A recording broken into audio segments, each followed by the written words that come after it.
It is boiling nicely inside William Ruto's camp.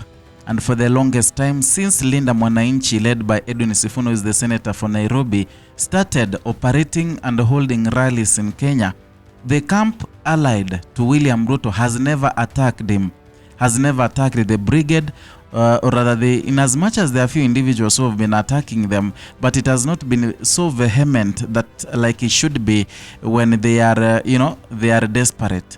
But right now the desperation is too much because Edwin Sifuna has been holding masses, has been holding rallies, and many people, are drawn into the Mimi ni Sifuna movement. And now William Ruto is like he has sent his lieutenants, including Aaron Cheruiyot, who is the senator for Kericho County, and now they are attacking Edwin Sifuna greatly. And remember, this one has come just a day towards their rally, or rather the Linda Mwananchi rally that was scheduled to happen in Nakuru County. Listen to this. Kuna tabia ambayo imejitokeza ambayo vijana viongozi na ni vijana ambao tunawajua siku hizi wakienda kuzungumza wanazungumzia rais ni kama wanaongea kuhusu girlfriend yao. Mimi nataka niwaambie kuna tofauti ya ushujaa na ujinga. Hiyo mko naye sio kukua shujaa, hiyo ni ujinga ambaye mko naye. Mtu anaenda kusomea rais mbele ya watu. Hata mwingine nilimuona juzi, huyu ambaye alikuwa katibu wa zamani na mlifanya vizuri kama watu wa ODM kutoa yeye. Ati anaita rais criminal. Na mimi najua vizuri kati ya rais na hii wakora hii wanatembea wanajiita Linda Mwananchi. Yaani wao wanaweza linda nani? Na mimi nawajua vizuri. Kikundi ile imejaa conmen, watu wa wash, watu wa kupiga risasi ukiweka wimbo baya, saida wapendi, ati wanatuambia wanaweza linda Kenya. Nini kinasifuna mtalinda Kenya gani? Na tabia yenu inajulikana vizuri. Wakora matapeli ambaye hata magavana wamepiga kelele kwamba hii ni extortionist. Ati wanasomea rais. Wanasema sijui rais alifanya hii, hawezi kupigiwa kura. Na mimi najua vizuri kama ni kufanyiwa hesabu ya makosa, sponsor wao mkubwa. Unajua wale tuzidanganyane hivi. Nairobi ni ndogo. Na kila mahali anajua, kila mtu anajulikana pale anatoa vitu yake. Wale ni vibaraka wa Uhuru Kenyatta. Tuache kudanganya. From what you've heard, Aaron Cheruiyot is warning Edwin Sifuna and the brigade, and he is telling them to respect the president of Kenya, President William Ruto. It has never happened. In fact, William Ruto at first, he dismissed the fact that Edwin Sifuna can mount a serious campaign. The ODM, the other faction, the Linda Ground, equally, they dismissed Edwin Sifuna. In fact, they thought in Moto wa Gazeti, and they never thought that Edwin Sifuna would pull such a crowd. And they said, in the first rally, they said that it was by chance, because it is Nairobi, The second rally that happened in Amalemba, they were shocked to see a lot of people, chanting Sisi ni Sifuna. And what gave them heart attack is the Tononoka rally that happened in Mombasa. In fact, even the women, the Taarab women pale Mombasa, they came up with a song saying Mkombozi wetu Edwin Sifuna. And this must have choked William Ruto to an extent of starting or rather sending his lieutenants, the likes of Aaron Cheruiyot, to dismantle Edwin Sifuna. And another thing, the heat is too much because even Susan Kihika, I'm very sure, is disturbed now that Edwin Sifuna is going to Nakuru County. Edwin Sifuna is someone who is brave, someone who is courageous, and is resonating with the young people. Now that Nakuru County is a cosmopolitan, rather Nakuru town is a cosmopolitan town, there is that fear that Edwin Sifuna might cause, people rejection, people rejecting Susan Kihika, people rejecting William Ruto. That is the reason why Aaron Cheruiyot is here, attacking Edwin Sifuna vehemently. Number one, Aaron Cheruiyot is asking Edwin Sifuna to respect the president of Kenya. You remember at some point, Edwin Sifuna referred to President William Ruto as a criminal, saying that this criminal should not be holding this office. It is something, in Kenya you can say something against the president and go scot-free. But if it was in other countries, let's not go further. The East African countries, if it was in Uganda, you can be even castrated. If it's in Tanzania, you will be abducted, you will be beaten. In fact, you will be molested, you will be sodomized.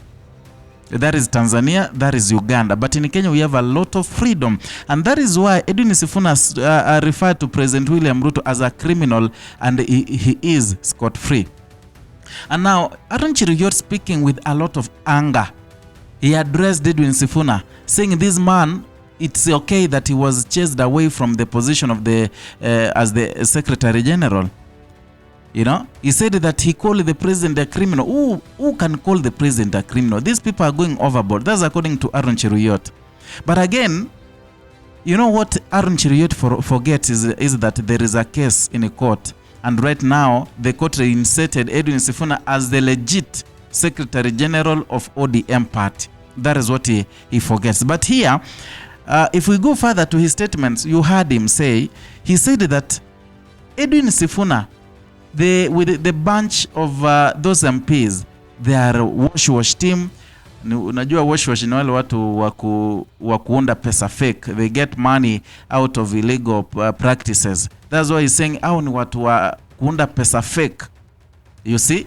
Now, you see, whatever Aaron Cheruiyot is doing is trying to counter the rally that is supposed to be on Sunday. And many people, you know, we know many people will be there, as always. Sifuna is a movement in Kenya right now, unless something happens. In as much as many people, the likes of Fernandez Baraza was saying that ni moto wa gazeti. But moto wa gazeti, how long does moto wa gazeti take to burn out? It has taken long. It has taken long since Edwin Sifuna started his rallies. So this one has given the UDA camp a lot of heat, a lot of, tension, and that is why they are attacking Edwin Sifuna and the brigade. In fact, even Aaron Cheruiyot pointed out to what some of the governors have been complaining. You know, they've been summoning. There is a committee in Senate that has been summoning governors on accountability, on how money is spent, auditing and stuff. And some of the governors are saying that some of the senators are distorting the governors. They distort the money, and when they appear in the Senate, they grill them greatly.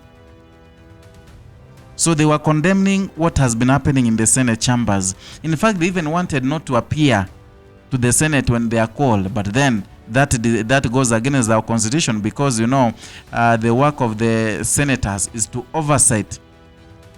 Yeah. And another thing equally, Aaron Cheruiyot said, he mentioned that this brigade, the likes of Edwin Sifuna, they are being funded by the former president of Kenya, Uhuru Kenyatta. And they said, if it is about looking on incompetence in leadership, then the one who is funding Edwin Sifuna is Uhuru Kenyatta. And they started pointing out what Uhuru Kenyatta had done during his time, that he failed greatly. That is according to Aaron Cheruiyot. So by so doing, he wants to drive some point home, that Edwin Sifuna and his brigade, in as much as they are holding the rally in Nakuru County, these people, they are not genuine. Ni wezi. They are wash team. You see, that is the first thing. Number two, they are people who have no respect, and they are not supposed to be accorded any rally, any platform, any ears to be listened. They should not be listened whatsoever. That's what he means. Another thing, he is calling Edwin Sifuna as people who are being led by the last regime. They are projects of Uhuru Kenyatta, and therefore the people of Nakuru and the Kenyans should reject them. It is a way of trying to counter the rally that will happen in Nakuru. But as Babu Wino always say, you cannot stop an ejaculation whose time has come. You cannot stop. You can only prevent for some for some few minutes or seconds, but it will lastly come. It's time. It's time, you see. So it is now the time for Sifuna. It is the Sifuna movement. Is the Sifuna moment. So in as much as William Ruto has sent his dogs to back at Edwin Sifuna and the brigade, he will not succeed. In fact, tomorrow many people, Kenyans, are expecting to see masses in Nakuru, are expecting Sifuna to draw huge crowds in Nakuru. It has been happening. It will happen tomorrow. It will happen. And there is nothing William Ruto will do. In as much as he sends his Aaron Cheruiyot, he sends Murkomen, he sends whoever he'll send, Sudi, the backing dog, there's nothing will happen to Edwin Sifuna. He'll hold his masses. Unless they send people to throw tear gas and disrupt the rally, or that send their guns like they have been doing from the past. You see, that is why I tell you that now William Ruto's camp, they are in desperation, and they are now attacking Edwin Sifuna so great They're attacking him so much because they know tomorrow it is a day to a rally in Nakuru. So they're attacking him perhaps to try to convince people not to attend the rally. I don't know what you think. You can write your comment down there so that we can have a debate. It can form a basis of what we're gonna talk in the next video. And if you're new here, consider subscribing, like and sharing our content. Hit the notification bell, turn it on so that you can be receiving notifications every time we bring in a new content.